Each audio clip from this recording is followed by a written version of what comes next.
Gaza के शहरों पर इजरायली हमले जारी हैं। खान यूनिस में ताजा गोलीबारी में कम से कम 14 फिलिस्तीनी मारे गए।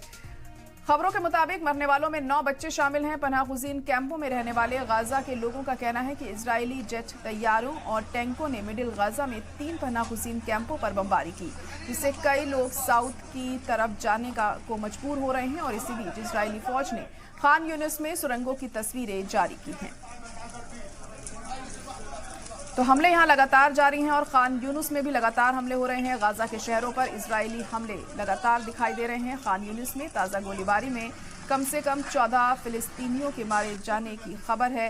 खबरों के मुताबिक मरने वालों में 9 बच्चे भी शामिल हैं। पनाहगुज़ीन कैंपों में रहने वाले गाजा के लोगों का कहना है कि इजरायली जेट तैयारों और टैंकों ने मिडिल गाजा में 3 पनाहगुज़ीन कैंपों पर बमबारी की, जिससे कई लोग साउथ की तरफ जाने को मजबूर हो रहे हैं।